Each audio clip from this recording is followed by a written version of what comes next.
Assalamualaikum warahmatullahi wabarakatuh. Kaifahalukum kelas 5 Ibnu Firnas. Mudah-mudahan semuanya dalam keadaan sehat walafiat, dalam lindungan Allah Subhanahu wa taala, dan masih bersemangat. Kembali lagi kita akan belajar pendidikan agama Islam.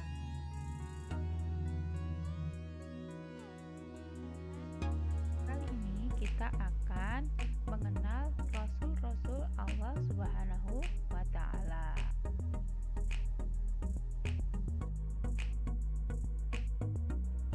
Baik, yang pertama kita akan mengenal terlebih dahulu siapa itu Nabi dan Rasul.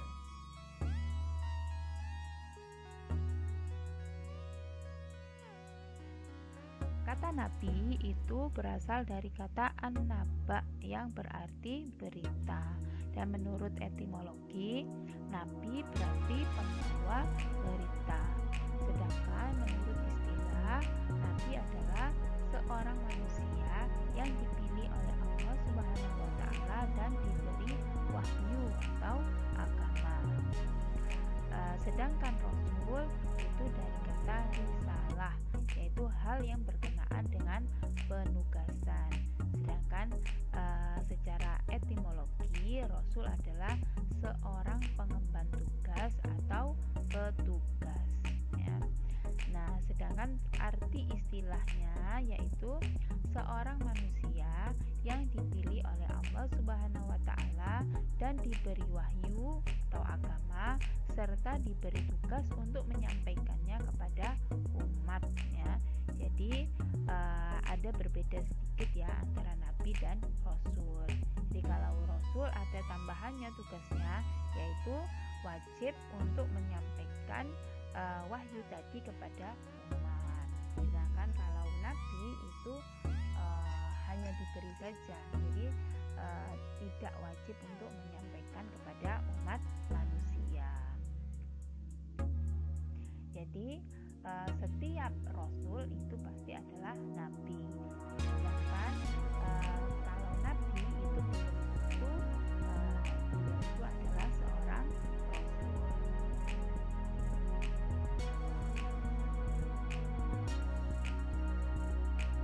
Rasul-rasul itu memiliki ruang lingkup tugas yang berbeda-beda. Yang pertama, Rasul yang diutus untuk semua manusia di seluruh alam. Nah, ini hanya Nabi Muhammad SAW saja, ya.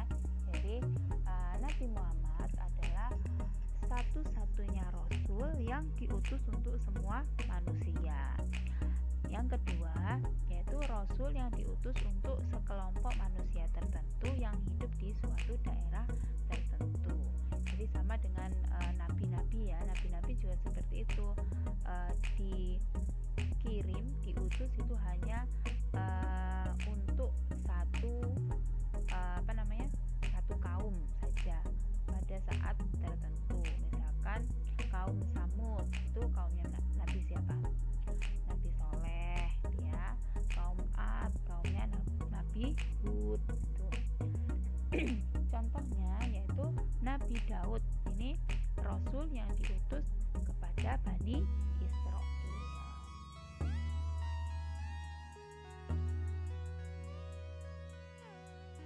Jadi Rasul adalah orang yang diberi wahyu syara untuk disampaikan kepada manusia. Rasul juga manusia biasa, jadi makhluk Allah yang tidak mempunyai sifat-sifat ketuhanan. Jadi misalkan Rasul itu tidak kekal ya, seperti Nabi. Kan saat ini juga memang tidak ada Rasul ya, karena Rasul zaman Rasul itu sudah berakhir, diakhiri dengan penutup Nabi, yaitu Nabi Muhammad. Sebaliknya, para Rasul juga memiliki sifat-sifat kemanusiaan. Jadi seperti sakit, membutuhkan makan dan minum, menikah, dan juga mati. Nah, jadi sama dengan seperti manusia biasa. Kemudian semua Rasul itu adalah laki-laki.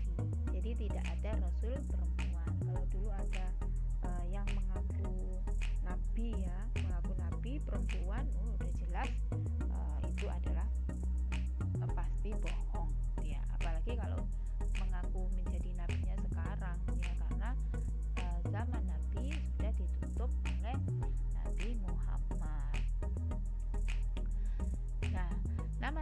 nabi dan rasul yang disebutkan dalam Al-Quran dan wajib kita ketahui berjumlah 25.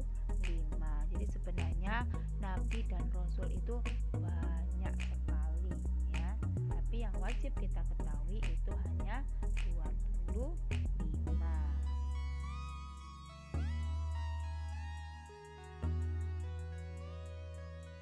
berikut ini adalah nama-nama nabi dan rasul yang wajib kita ketahui. Nah, selain wajib kita ketahui, kita juga harus mempelajari nanti kisahnya ya.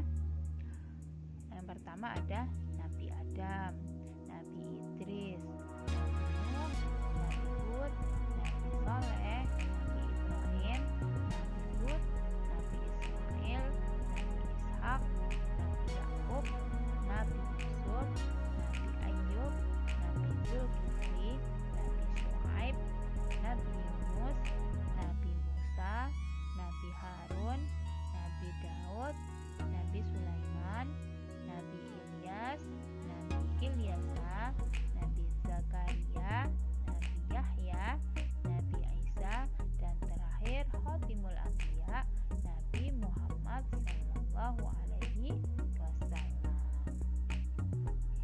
Nah, ke-25 nabi ini harus kita hafal ya, dan juga harus kita ketahui kisahnya agar kita bisa mempelajari atau mengambil pelajaran dari kisah dari para nabi tersebut yang akan menambah keimanan kita kepada Allah Subhanahu wa Ta'ala.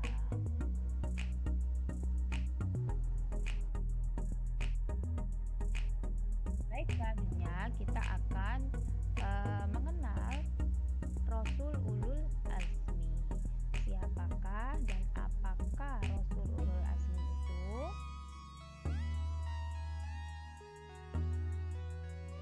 Jadi semua rasul utusan Allah itu adalah manusia yang paling utama yang dipilih Allah Subhanahu wa Ta'ala untuk mengemban tugas yang sangat berat. Jadi semua rasul itu pasti memiliki sifat-sifat yang mulia.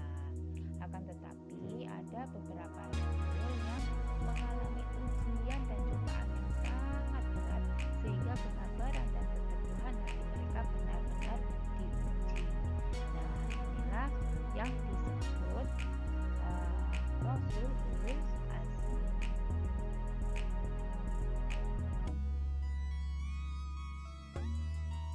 Ada 5 rasul yang termasuk dalam Rasul Ulul Azmi, yaitu yang pertama Nabi Nuh alaihissalam.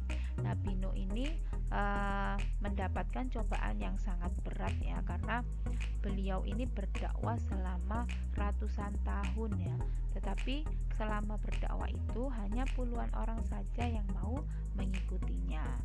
Bahkan anaknya yang bernama Kan'an justru menentangnya dan malah memilih mengikuti ajakan orang-orang kafir. Yang kedua yaitu Nabi Ibrahim. Nabi Ibrahim ini juga nabi yang mendapatkan cobaan yang sangat berat ya, yang bertubi-tubi. Yang pertama harus bermusuhan dengan ayahnya yang bernama Azar, karena ayahnya ini adalah pembuat patung ya. Kemudian juga beliau sempat dibakar hidup-hidup oleh Raja Namrud. Kemudian beliau juga harus meninggalkan anak dan istrinya yang masih bayi di tempat sepi dan gersang, yaitu awal dari kota Mekah itu ya. Kemudian juga setelah bertemu dengan anaknya malah diperintahkan untuk menyembelih anaknya, yaitu Nabi Ismail alaihi salam. Yang ketiga yaitu Nabi Musa. Nabi Musa ini juga harus berhadapan dengan Fir'aun, seorang raja yang sangat kuat dan kejam. Apalagi Fir'aun ini adalah orang tua asuhnya Nabi Musa ya, karena Nabi Musa waktu kecil, karena waktu masih bayi ya, baru dilahirkan, karena takut dibunuh oleh tentara Fir'aun, maka dihanyutkan oleh ibunya di sungai yang kemudian ditemukan oleh istrinya Fir'aun dan kemudian dipelihara. Nah, setelah besar malah berhadapan dengan ayah angkatnya sendiri ya. Selanjutnya yaitu Nabi Isa. Nabi Isa ini harus dikejar-kejar oleh tentara Romawi, kemudian juga dihianati oleh pengikutnya sendiri, sampai kemudian diselamatkan oleh Allah dan diangkat ke atas langit. Yang terakhir yaitu Nabi kita, Nabi Muhammad SAW. Nah, beliau ini mendapat cobaan ini mulai dari kecil ya, dari belum lahir, masih dalam kandungan itu sudah menjadi yatim. Kemudian saat kecil hidupnya juga menderita, ibunya meninggal, kemudian disusul dengan kematian kakeknya. Nah, setelah dewasa diangkat menjadi rasul, juga cobaannya juga semakin berat. Jadi terusir dari kampung halaman, dia juga pernah diboikot ya. Kemudian juga dalam dakwahnya beliau juga sering mengalami penyiksaan, seperti dilempari kotoran unta dan batu, dan kemudian juga diludahi dan beberapa kali hendak dibunuh.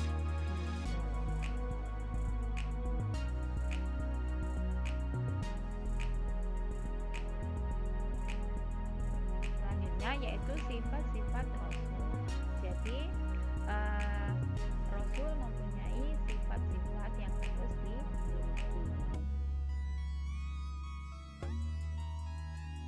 Yang pertama yaitu sifat-sifat wajib. Jadi sifat yang wajib dimiliki oleh seorang Rasul.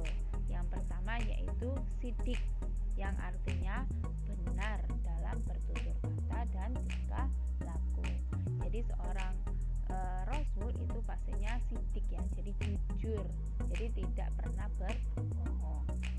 Yang kedua yaitu amanah, yaitu wajib menunaikan amanah yang dipertanggungjawabkan kepadanya, sekalipun harus ditebus dengan nyawa ya. Dan yang ketiga tabligh, yaitu wajib menyampaikan wahyu yang telah diterima dari Allah Subhanahu wa Ta'ala. Jadi kalau seorang Rasul itu harus menyampaikan ya, menyampaikan apa yang sudah diwahyukan oleh Allah kepadanya.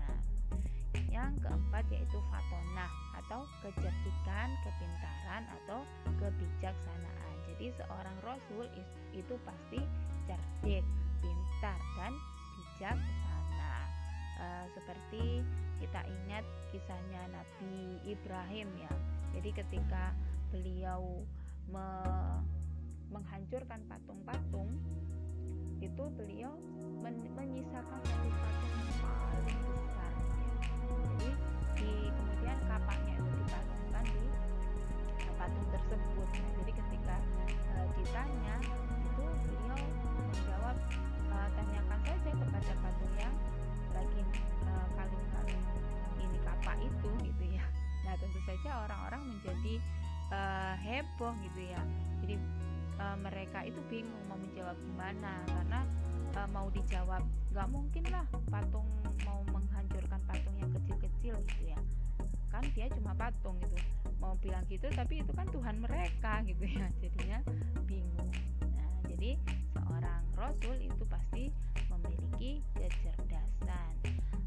Nabi Muhammad juga seperti itu, beliau memiliki kecerdasan yang sangat tinggi, walaupun beliau itu ummi ya, tidak bisa membaca dan tidak bisa menulis.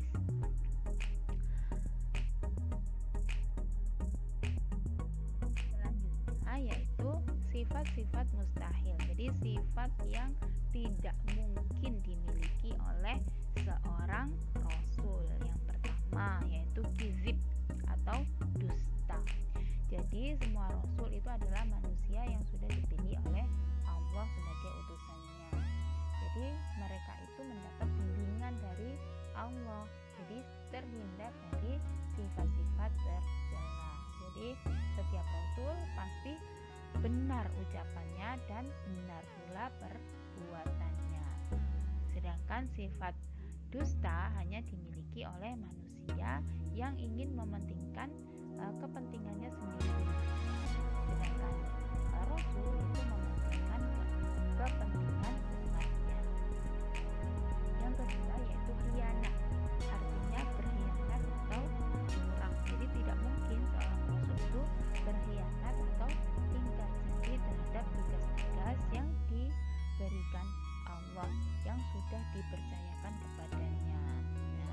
Jadi orang khianat itu termasuk orang munafik ya. Jadi Rasul tidak mungkin menjadi orang yang munafik. Yang ketiga yaitu kitman atau menyembunyikan. Jadi maksudnya di sini menyembunyikan ajaran. Jadi tidak mungkin ya seorang Rasul itu menyembunyikan ajaran yang sudah diberikan Allah kepadanya. Jadi semua pelajaran yang sudah diberi Allah itu harus ditabliknya, jadi harus disampaikan kepada umatnya ya. Jadi semua wahyu itu pasti disampaikan, baik yang sulit maupun yang mudah, semuanya disampaikan, tidak dipilih-pilih ya. Yang terakhir yaitu baladah atau bodoh. Jadi seorang rasul itu mempunyai tugas yang berat ya. Jadi kalau punya tugas yang berat pasti tidak mungkin orang itu orang yang bodoh ya. Sama seperti para pemimpin ya, kalau dalam perusahaan itu pasti yang pemimpin yang tertinggi, CEO-nya itu pasti orang yang pintar ya. Jadi nggak mungkin itu orang yang bodoh. Sama dengan Rasul ya.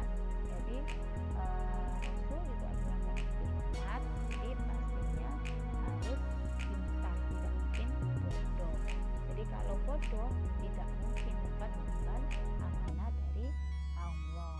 Jadi kalau bodoh nanti diberi wahyu A misalkan oleh Allah, nanti disampaikannya jadi B, jadi karena kebodohannya. Jadi tidak mungkin Rasul itu mempunyai sifat yang bodoh.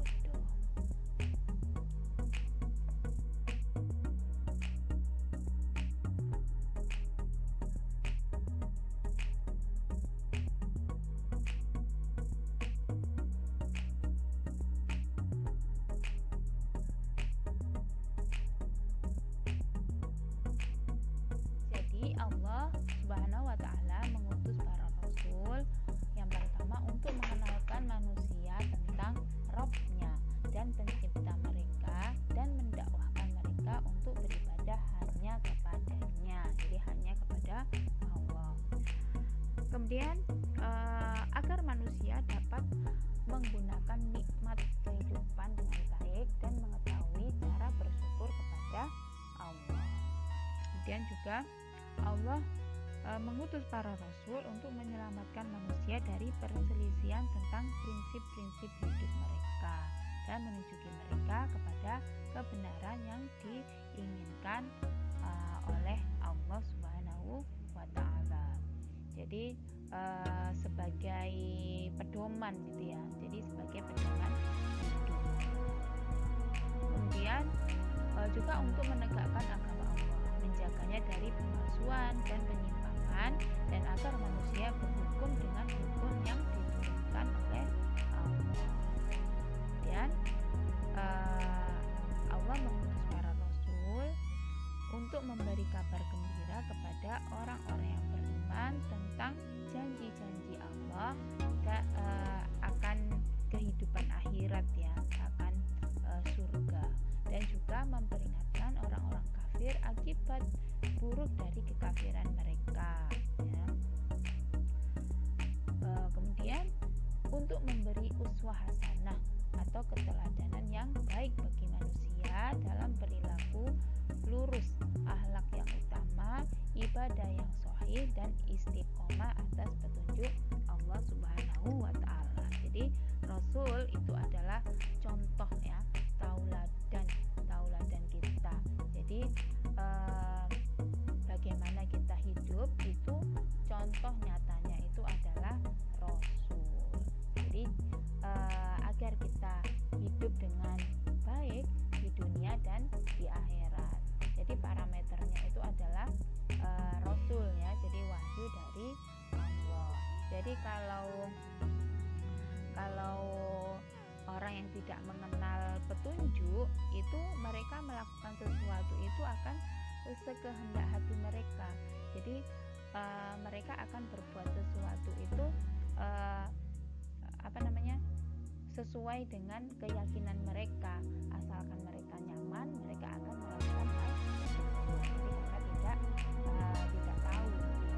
Misalkan saja kalau kita ke pantai gitu ya, kita kan banyak melihat orang pakai bikini gitu ya, pakai baju renang saja gitu ya. Jadi kenapa mereka melakukan hal itu? Jadi mungkin saja karena mereka itu tidak tahu ya. Jadi mereka nyaman berpakaian seperti itu, maka mereka akan melakukannya. Tetapi kalau kita ini punya petunjuk sendiri ya. Jadi kita punya punya aturan-aturan sendiri. Jadi kita sudah ada aturannya. Oh, batas aurat itu segini. Jadi tidak boleh kita berpakaian renang itu, berbaju renang yang bikini gitu ya, di tempat umum. Itu sudah tahu aturannya ya. Jadi kalau orang yang tidak tahu aturannya, maka dia akan melakukan sesuai dengan kenyamanan mereka saja ya. Jadi tidak sesuai dengan hukum-hukum Allah. Ya, mudah-mudahan kita selalu diberi kekuatan untuk terus berhukum kepada Allah sampai akhir hayat kita. Amin.